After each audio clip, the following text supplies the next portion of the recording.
ಮೂವರು DCM ಆದರೆ ಹೇಗೆ ಅಂತ ಹೇಳಿ ಈ ಚರ್ಚೆ ಮತ್ತೆ ಮುನ್ನೆಲೆಗೆ ಬರ್ತಾ ಇದೆ. ಮತ್ತೆ ಟೈಮ್ ಅಂಡ್ ಅಗೈನ್ ಸಿದ್ದರಾಮಯ್ಯನವರ ಬಣದ ಕೆಲವು ನಾಯಕರು ಆಗಾಗ ವಿಷಯ ಪ್ರಸ್ತಾಪ ಮಾಡ್ತಾ ಇದ್ದಾರೆ. ಇದಕ್ಕೆ ಇಡ್ತಿರೋ ತರ್ಕ ಲಾಜಿಕ್ ಏನು ಅಂತ ಹೇಳಿದ್ರೆ, ಈಗ ಒಂದೊಂದು ಸಮುದಾಯದವರಿಗೆ DCM ಮಾಡಿಬಿಟ್ಟಾಗ 3 ಜನಕ್ಕೋ 4 ಜನಕ್ಕೋ 5 ಜನಕ್ಕೋ DCM ಮಾಡಿದ್ರೆ ಏನಾಗುತ್ತೆ ಅಂತ ಹೇಳಿದ್ರೆ, ಆಯಾ ಸಮುದಾಯದ ಮತಗಳು ಮತ ಬ್ಯಾಂಕ್ ನಮಗೆ ಗಟ್ಟಿಯಾಗುತ್ತೆ, ಆ ಕಾರಣಕ್ಕೆ ಮಾಡಿ ಅಂತ. ನಮ್ಮಗಳಿಗೆ DCM ಪಟ್ಟ ಆಸೆ ಇದೆ ಅಂತಲ್ಲ, ನಮ್ಮ ಸಮುದಾಯಕ್ಕೆ ಸಿಗುತ್ತೆ ಅಂತ ಆ ವಿಷಯವನ್ನು ಮುಂದಿಡ್ತಾ ಇದ್ದಾರೆ. ಇದೇ ವಿಚಾರಕ್ಕೆ ಸಂಬಂಧಪಟ್ಟಂತೆ ಸಾಕಷ್ಟು ಟೀಕೆಯನ್ನು ವ್ಯಕ್ತವಾಗ್ತಾ ಇದೆ, ದೂರು ಕೇಳಿ ಬರ್ತಾ ಇದೆ. DK ಶಿವಕುಮಾರ್ ಅವರು ಏನಿದು ಸುರ್ಜೇವಾಲಾ ಅವರೇ, ಯಾಕೆ ಈ ಥರ ಆಗ್ತಾ ಇದೆ ಅಂಥೇಳಿ ದೂರು ಕೊಟ್ಟಿದ್ದಾರಂತೆ. ನೀವು ಕೇಳಿಸ್ಕೊಂಡಿದ್ದೀರಾ ರಮಾಕಾಂತ್? ನಿಮಗೇನಾದರೂ ಫೋನ್ ಮಾಡಿ ಹೇಳಿದ್ರಾ, ನೀವು ನೋಡಿದ್ರಾ ಅಂತ ಕೇಳಿದ್ರೆ ಇಲ್ಲ. ರಾಜಕೀಯ ಅನ್ನೋದು ಹಾಗೇನೆ, ಕೆಲವೊಂದಷ್ಟು ಮಾಹಿತಿ ನಮಗೆ ಕೆಲವೊಂದಷ್ಟು ಮೂಲಗಳಿಂದ ಬರ್ತವೆ, ನಾವು ಅದನ್ನು ಅವ್ರ ವಕ್ತಾರರಿಗೆ ಕೇಳಿಬಿಡ್ತೀವಿ. ಒಪ್ಪೋದು ಬಿಡೋದು ಅವ್ರಿಗೆ ಬಿಟ್ಟಂಥ ವಿಚಾರ. ಇದ್ರ ಬಗ್ಗೆ DKಶಿ ಅವರಿಗೆ ಅಸಮಾಧಾನ ಇರೋದು ದೊಡ್ಡ ಗುಟ್ಟಾಗೇನು ಉಳಿದಿಲ್ಲ. ನಾನೊಬ್ಬ DCM ಇದ್ದೀನಿ, ಮತ್ತೆ ಯಾಕೆ DCM ಚರ್ಚೆ ಬರುತ್ತೆ. ಜೊತೆಗೆ DK ಶಿವಕುಮಾರ್ ಕಡೆಯವರು ಗುರುತಿಸಿಕೊಂಡಿದ್ದಾರೆ ಎನ್ನಲಾದಂಥ ವ್ಯಕ್ತಿಗಳ್ಯಾರು ಪ್ರಸ್ತಾಪ ಮಾಡ್ತಾ ಇಲ್ಲ. ಸಿದ್ದರಾಮಯ್ಯನವರ ಹಿಂದೆ ಮುಂದೆ ಇರತಕ್ಕಂಥ ದೊಡ್ಡ ನಾಯಕರೇ ಇಂಥ ಚರ್ಚೆಯಲ್ಲಿ ಮತ್ತೆ ನಿರತರಾಗ್ತಾ ಇರ್ತಾರೆ. ಇದು ಒಂದು ಹಂತಕ್ಕೆ ಇರುಸು ಮುರುಸು ಕೂಡ ಉಂಟು ಮಾಡ್ತಾ ಇರುತ್ತೆ. ಈಗ ಸಿದ್ದರಾಮಯ್ಯನವ್ರಿಗೆ ನೆಕ್ಸ್ಟ್ ಯಾರೋ ಬೇರೆಯವರು ಮುಖ್ಯಮಂತ್ರಿ ರೆಡಿ ಇದ್ದಾರಂತೆ, ಇನ್ನೊಬ್ಬರು ಮುಖ್ಯಮಂತ್ರಿ ಆಗಲಿ ಇನ್ನೊಬ್ಬರು ಮುಖ್ಯಮಂತ್ರಿ ಆಗಲಿ ಅಂತ ಹೇಳಿ 4-5 ಜನ ಮಾತಾಡ್ತಾ ಇರ್ತಾರೆ. ಅವ್ರಿಗೇನನ್ಸುತ್ತೆ ಹೇಳಿ, ಒಂದು ಮುಜುಗರ ಆಗಲ್ವೇ? ಅದೇ ರೀತಿ ಒಂದು ಹುದ್ದೆಲೊಬ್ಬ ವ್ಯಕ್ತಿ ಇದ್ದಾಗ ಮತ್ತೆ ಆ ಚರ್ಚೆ ಆಗ್ತಾ ಇದೆ ಈ ಒಂದು ಪಾರ್ಟಿಯಲ್ಲಿ. ಇದು ಸಾಕಷ್ಟು ವಾದ ಪ್ರತಿವಾದ, ಟೀಕೆ, ಏನು ತಪ್ಪು, ಇಂಥ ಎಲ್ಲ ಮಾತುಗಳಿಗೂ ಕಾರಣವಾಗ್ತಾ ಇದೆ. ಇದೇ ವಿಚಾರಕ್ಕೆ ಸಂಬಂಧಪಟ್ಟಂತೆ ಯಾವ್ಯಾವ ನಾಯಕರು ಏನು ಮಾತಾಡಿದ್ದಾರೆ ನೋಡೋಣ, ಆಮೇಲೆ ನಾನು ಡಿಬೇಟ್ ಶುರು ಮಾಡ್ತೀನಿ. ಬರ್ತಾ ಇದೆ, ನೀವೆಲ್ಲ ಸೀನಿಯರ್ಸ್ಗಳಿದ್ದೀರಿ, ಸ್ವಲ್ಪ ಸೀರಿಯಸ್ ಆಗಿ ತಗೊಂಡು ಮಾಡಿ ಯಾವ ರೀತಿ ಮಾಡಬೇಕು ಅದನ್ನ ಚರ್ಚೆ ಮಾಡೋದಕ್ಕೆ ಕರೆದಿದ್ರು. ಆ ಸಂದರ್ಭದಲ್ಲಿ ಕೆಲವರು ಹೇಳಿದ್ರು, ನೋಡಿ ಇನ್ನೂ ಸ್ಟ್ರೆಂಥನ್ ಮಾಡೋದಕ್ಕೆ ಇದು ಒಂದು ಭಾಗ, DCM ಮಾಡೋದಿದ್ರೆ ನೀವು ಅನುಕೂಲ ಆಗುತ್ತೆ ಅನ್ನೋ ಅಷ್ಟೇ ಪ್ರಸ್ತಾಪ ಮಾಡಿದ್ರು. ಅದಕ್ಕಾಗಿಯೇ ಏನು ಚರ್ಚೆ ಮಾಡಿಲ್ಲ, ಅದು ಹೈಕಮಾಂಡಿಗೆ ಬಿಟ್ಟಿರ್ತಕ್ಕಂಥದ್ದು. ಅದನ್ನ ನಾವು ಸಲಹೆ ಮಾಡ್ಬೋದು, ಸಲಹೆ ಮಾಡಿದ್ದಾರೆ ಕೆಲವರು. ಹೇಳಿದ್ದಾರೆ, ನಿನ್ನೆ ಕೂಡ ಚರ್ಚೆ ಆಗಿದೆ.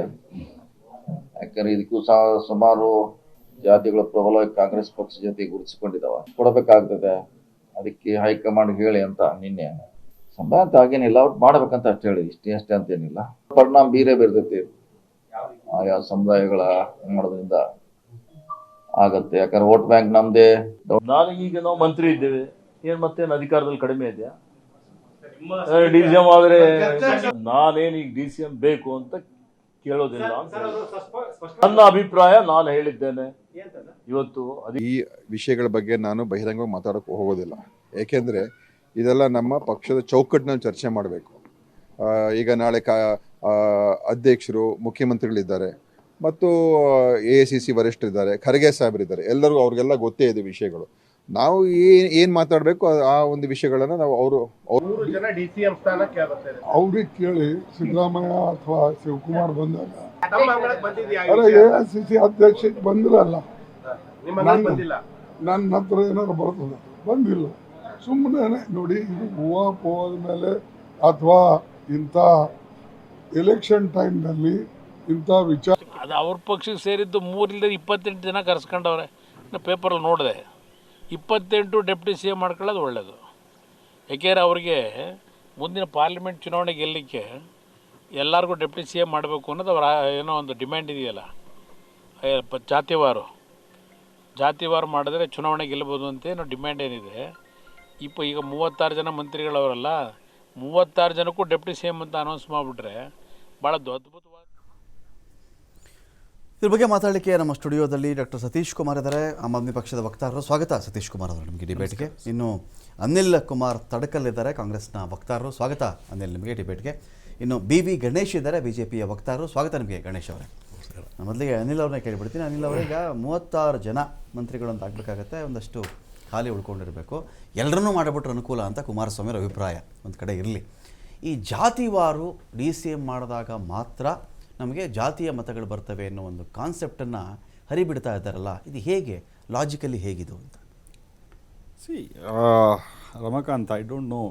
ಇದ್ರ ಬಗ್ಗೆ ಪ್ರಸ್ತಾಪ ಮಾಡಿದ್ದಂಥವರು ಮಾನ್ಯ ಮಾಜಿ ಉಪಮುಖ್ಯಮಂತ್ರಿಗಳಾದಂಥ ಪರಮೇಶ್ವರ್ ಅವರು, ರಾಜಣ್ಣ ಅವರು, ಸತೀಶ್ ಜಾರಕಿಹೊಳಿ ಇದ್ರ ಬಗ್ಗೆ ಒಂದು 4 ಗೋಡೆ ಮಧ್ಯೆ ಮಾತಾಡಿದರು. ಭಾಳಷ್ಟು ವಿಚಾರ ತಾವು ಆಗಲೇ ಹೇಳಿದಾಗೆ ಮಾಧ್ಯಮ ಮಿತ್ರರ ಹತ್ರ ಆಫ್ಲೈನ್ ಭಾಳಷ್ಟು ವಿಚಾರಗಳನ್ನ ಹಂಚ್ಕೊಳ್ತಾರೆ. ಇದೇನು ಆನ್ಲೈನ್ ಹೋಗೋದಿಲ್ಲ, ಏರ್ಗೆ ಹೋಗೋದಿಲ್ಲ ಅಂತೇಳಿ. ಕೆಲವೊಂದು ಬಾರಿ ಕೆಲವೊಂದು ಮಂತ್ರಿಗಳು ಅದನ್ನು ಮುಕ್ತವಾಗಿ ಹಂಚ್ಕೊಳ್ಳೋದಕ್ಕೂ ಎಷ್ಟೊಂದು ಸರಿ ಮುಕ್ತವಾಗಿ ಹಂಚ್ಕೊಂಡಿದ್ದಾರೆ. ಸೊ ಇಲ್ಲಿ ವಿಚಾರ ಏನು ಅಂತಂದರೆ, ಇವತ್ತು ಡೆಪ್ಟಿ ಸಿ ಎಮ್ ಅನ್ನೋ ಒಂದು ಕಾನ್ಸೆಪ್ಟನ್ನು, it is not a constitutional post. It is basically a post which is created to satisfy. ಒಬ್ಬರನ್ನ ಸಮಾಧಾನ ಮಾಡಬೇಕು, ಒಬ್ಬರು ಮುಖ್ಯಮಂತ್ರಿ, ಒಬ್ಬ ಉಪಮುಖ್ಯಮಂತ್ರಿ ಅಂತೇಳಿ. ಈಗ ಆ್ಯಸ್ ಆನ್ ಟುಡೇ ಸರ್ಕಾರದಲ್ಲಿ ಯಾವುದೇ ಲೋಪದೋಷಗಳಿಲ್ಲ, ಸರ್ಕಾರದಲ್ಲಿ ಏನು ಪ್ರಾಬ್ಲಮ್ಗಳಿಲ್ಲ. ಎಲ್ಲೂ ಒಂದು ಕಡೆ ಇರ್ತದೆ ಕೆಲವೊಬ್ಬರು ಉಪಮುಖ್ಯಮಂತ್ರಿಗಳನ್ನ. ಈಗ ನಮ್ಮ ಮುಂದೆ ಇರುವಂಥ ದೊಡ್ಡ ಒಂದು ಸವಾಲೇನು ಅಂತಂದರೆ, ರಾಜಕೀಯವಾಗಿ 28 ಲೋಕಸಭಾ ಸೀಟ್ಗಳಲ್ಲಿ ಎಷ್ಟು ಸೀಟ್ನ ಕಾಂಗ್ರೆಸ್ ಗೆಲ್ತದೆ, ಎಷ್ಟು ಸೀಟ್ನ ನಾವು ಗೆಲ್ಲಬಲ್ಲು. ಬಿಟ್ವೀನ್ ಒಂದು ಮಾತು ಕರೆಕ್ಷನ್ ಮಾಡಿಬಿಡ್ತೀನಿ ನಿಮ್ಗೆ ಹೇಳಿ. ಈಗ ಕೆಲವು ರಾಜಕಾರಣಿಗಳು ಆಪ್ತವಾಗಿ ಮಾತಾಡ್ತಾರೆ, ಪತ್ರಕರ್ತರೊಂದಿಗೆ ಮಾತಾಡ್ತಾರೆ. ಅದರಿಂದ ಹೇಳಿಬಿಡ್ರಪ್ಪ ಅಂದಾಗ ಬಹುತೇಕ 99% ಟೈಮಲ್ಲಿ ನಾವು ಅದನ್ನು ಪ್ರಸ್ತಾಪ ಮಾಡಲ್ಲ.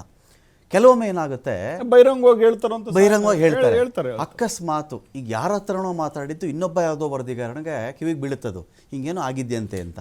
ಅವಾಗ ನೇರವಾಗಿ ಕನ್ಸರ್ನ್ ಪರ್ಸನ್ನ ಕೇಳಿಬಿಡ್ತಾರೆ, ಹೌದಾ ಸ್ವಾಮಿ ಅಂತ. ಹೌದ್ರಿ, ಏನು ತಪ್ಪೇನಿದೆ ಅಂತ ಬಂದಾಗ ಆ ವ್ಯಕ್ತಿಗೂ ಗೋಡೆ ಒಳಗಡೆನೇ ಉಳ್ಕೋಬೇಕಾಗಿದ್ದ ವಿಷಯ ಅಂತ ಏನು ಆಸೆ ಇರಲ್ವಲ್ಲ. ಈ ವಿಷಯ ಆಚೆಗೆ ಬರಲಿ, ಚರ್ಚೆಗೆ ಬರಲಿ ಅಂತ ಇರಬಹುದಲ್ಲ. ಇರಲಿ, ಅಲ್ಲ ಕ್ಲಾರಿಫಿಕೇಶನ್ ಅಷ್ಟೇ. ರಮಾಕಾಂತ್, ನಾನು ಹೇಳುವಂಥದ್ದು, ಈ ವಿಚಾರ ಚರ್ಚೆಗೆ ಬಂದರೆ ಇದೇನು ಇದರಿಂದ ಏನು ದೊಡ್ಡ ಕಳೆ ಆಗೋದಿಲ್ಲ ಒಂದು. ಆಮೇಲೆ ಪ್ರಜಾಪ್ರಭುತ್ವದಲ್ಲಿ ಒಂದು ಇಂಟರ್ನಲ್ ಡೆಮೋಕ್ರಸಿ ಇರುವಂಥ ಎನಿ ಪೊಲಿಟಿಕಲ್ ಪಾರ್ಟಿಲಿ ಇದ್ರ ಬಗ್ಗೆ ಚರ್ಚೆ ಆಗಬೇಕು, ಚರ್ಚೆ ಆಗುತ್ತೆ. ಬಟ್ ಇಲ್ಲಿ ದಿನೇಶ್ ಗುಂಡೂರಾವ್ ಹೇಳಿದಾಗೆ ಇದೊಂದು ಪಾರ್ಟಿ ಚೌಕಟ್ಟಿನಲ್ಲಿ ಚರ್ಚೆ ಆದರೆ ಇದಕ್ಕೊಂದು ಇಂಪಾರ್ಟೆನ್ಸ್ ಸಿಗುತ್ತೆ. ಆಮೇಲೆ ಒಂದು ಪಾರ್ಟಿ ಹೈಕಮಾಂಡಿಗೆ ಅದಕ್ಕೊಂದು ವ್ಯಾಲ್ಯೂ ಬರುತ್ತೆ. ಸೊ ಇಲ್ಲಿ ಹೊರಗಡೆ ಬಂದು ಮಾತಾಡಿದಾಗ ಏನಾಗ್ತದೆ, ಕೆಲವೊಬ್ಬರಿಗೆ ಈ ತರ ನಮ್ಮ ಬಗ್ಗೆ ಮಾತಾಡೋದಕ್ಕೆ ಒಂದು ಅವಕಾಶ ಮಾಡಿಕೊಟ್ಟಂಗೆ ಆಗ್ತದೆ ಮಾಧ್ಯಮಗಳಲ್ಲಿ. ಒಂದು ಇಲ್ಲಿ ಏನಾಗಿದೆ, ಬಹಳಷ್ಟು ದಿವಸದಿಂದ ಅಂದ್ರೆ ಡೇ 1 ಯಾವಾಗ ಮುಖ್ಯಮಂತ್ರಿಗಳು ಸಿದ್ದರಾಮಯ್ಯನವರು ಆದ್ರು ಅವತ್ತಿಂದನೂ ಸಹ ಡಿಮಾಂಡ್ ಇತ್ತು. ಡಿಮಾಂಡ್ ಅಂದ್ರೆ ಏನು, ಒಂದು 3 ಕಮ್ಯುನಿಟಿ ಜನರು ಆಲ್ರೆಡಿ DCM ಕುರ್ಚಿಲಿರತಕ್ಕಂಥ ವ್ಯಕ್ತಿಗೆ ಇರಿಸ್ಮೂರ್ಸ್ ಆಗುತ್ತೆ. ಅದನ್ನೇ ನಾವು ಈಗೇನು ಅಂತಂದ್ರೆ, ಈಗ ವಿಚಾರ ಇರುವಂಥದ್ದೇನು, ಈಗ ಈಶ್ವರ್ ಖಂಡ್ರೆಯವ್ರು ಹೇಳಿದ್ರು ಮಾತಾಡ್ತಾ ಇದ್ರ ಬಗ್ಗೆ ನಂದೇನು ಪರ್ಸನಲ್ ಆಗಿ ಒಪಿನಿಯನ್ ಇಲ್ಲ, ನಾನು ಇದರಲ್ಲಿ ರೇಸಲ್ಲೂ ಇಲ್ಲ. ಸೊ ಇಲ್ಲೇನಾಗುತ್ತೆ, ಬಂದು ಕೇಳಿದಾಗ ನಾನು ರೇಸಲ್ಲಿ ಇದೀನೋ ಇಲ್ವೋ, ಈಗ ಪಾಲಿಟಿಕಲ್ ಏನಾಗುತ್ತೆ, as I wanted to be ಅನ್ನೋದಿರ್ತದೆ. Politically I wanted to be deputy CM, but openly I can't say. ಈಗ ದಿನೇಶ್ ಗುಂಡೂರಾವ್ ಮಾತಾಡ್ತಾ ಹೇಳಿದ್ರು, ಇದು ನನ್ನ ಪಾರ್ಟಿ ಆಂತರಿಕ ವಿಚಾರ, ಇದನ್ನ ನಾನು ಒಳಗಡೆ ಮಾತಾಡ್ತೀನಿ, ಇದ್ರ ಬಗ್ಗೆ ಎಲ್ಲೂ ಬಹಿರಂಗವಾಗಿ ಚರ್ಚೆ ಮಾಡಲ್ಲ. ಇಲ್ಲಿ ಬಟ್ ವಿಚಾರ ಇರುವಂಥದ್ದು ಏನು ಅಂತಂದ್ರೆ, ಯಾರು ಈಗ ಕುಮಾರಸ್ವಾಮಿ ಅವರು ನಾವು ಕೊಟ್ಟಿರುವಂತ 5 ಏನಂತೀರಿ ಭರವಸೆಗಳ ಬಗ್ಗೆ, ಇಲ್ಲ ಸರ್ಕಾರ ಲೋಪದೋಷಗಳ ಬಗ್ಗೆ, ಅವ್ರ ಪೆನ್ ಡ್ರೈವ್ ಅಲ್ಲಿ ಇರುವಂತ ಕಂಟೆಂಟ್ ಬಗ್ಗೆ, ಇದ್ರ ಬಗ್ಗೆ ಯಾವ್ದ್ರ ಬಗ್ಗೆ ಚರ್ಚೆ ಹಿಡ್ಕೊಂಡ್ರಂತಲ್ಲ ಹೋಗಿ, ಅಲ್ಲ ಅದನ್ನೇ ಯಾವುದೇ ಕಾರಣಕ್ಕೂ ಆಚೆ ತರಬೇಡಿ ಅಲ್ಲ, ಈಗ ಅದ್ರ ಬಗ್ಗೆ ಟೈಮ್ ಬಂದಾಗ ಬಿಡ್ತೀನಿ ಅಂತಲ್ಲ, ಅದ್ರ ಬಗ್ಗೆನೇ ಚರ್ಚೆ ಹಿಡ್ಕೊಂಡವ್ರು ಯಾರೀಗ. ಈಗ ಅದನ್ನೇ ಹೇಳ್ತಾ ಇರೋದು, ಕುಮಾರಸ್ವಾಮಿ ಅವ್ರನ್ನ ಕರೀರಿ, ನಾನು ಬರ್ತೀನಿ, ಇಲ್ಲ ಅಂತಂದ್ರೆ ನಮ್ಮ ಹಿರಿಯ ನಾಯಕರು ಹಿಡ್ಕೊಂಡ್ರು ಅನ್ನೋ ಅನುಕಂಪಕ್ಕೆ. ಈಗ ಏನಾಗಿದೆ ಅಂತಂದ್ರೆ ಕೃಪೆ ಅಲ್ಲ, ವಿಚಾರ ಹಿಂಗೆ. ಈಗ ನಮ್ಮ ಪಾಪ ವಿಜಯೇಂದ್ರ ಅವರು ಒಂದ್ ಕಡೆಯಿಂದ ಹೇಳ್ತಾರೆ, ಯತ್ನಾಳ್ ಅವರೇ ಆರೋಪ ಮಾಡ್ತಾರೆ 40,000 ಕೋಟಿ ತಿಂದ್ರು, ಅದ್ರ ಬಗ್ಗೆ ಚರ್ಚೆ ಆಗ್ಬೇಕು, ಅದ್ರ ಬಗ್ಗೆ ಕಂಪ್ಲೇಂಟ್ ಕೊಡಬೇಕು, ಲೋಪದೋಷಗಳು ಏನಾಯ್ತು ಅಂದ್ರೆ ನಾಟ್ ಇದು DCM ಇಂದ ಟು ವಾಟ್ ಎಕ್ಸ್ಟೆಂಟ್ ಜನರಿಗೆ ಒಳ್ಳೇದಾಗುತ್ತೋ ಅದ್ರ ಬಗ್ಗೆ ನನಗೆ ಗೊತ್ತಿಲ್ಲ. ಇದ್ರ ಬಗ್ಗೆ ಕುಮಾರಸ್ವಾಮಿ ಅವರು ವ್ಯಂಗ್ಯವಾಗಿ ಮಾತಾಡ್ತಾ ಇದ್ದಾರೆ, 28 ಜನರನ್ನು ಸಹ ಮಾಡಿ ಅಂತೇಳಿ. ಪಾಪ ನನಗೆ ಅರ್ಥ ಆಗದೆ ಇರೋದೇನು ಅಂತಂದ್ರೆ, ಎಷ್ಟು ಫಾಸ್ಟ್ ಟ್ರ್ಯಾಕ್ ಅಲ್ಲಿ ಮನಸ್ಸನ್ನ ಚೇಂಜ್ ಮಾಡ್ತಾರೆ ಕುಮಾರಸ್ವಾಮಿ ಅವರು. Really hats off for him. ನನಗೆ ಅರ್ಥನೇ ಆಗಿಲ್ಲ ಇವತ್ತಿನವರೆಗೂ, ಒಬ್ಬರಿಂದ ಬಿಟ್ಟು ಇನ್ನೊಬ್ಬರನ್ನ ಫ್ರೆಂಡ್ಶಿಪ್ ಮಾಡಬೇಕು ಅಂದ್ರೆ ಇಟ್ ಟೇಕ್ ಸಮ್ ಟೈಮ್. ಅವ್ರ ವೇವ್ ಲೆಂತ್ಗೆ ಅಡ್ಜಸ್ಟ್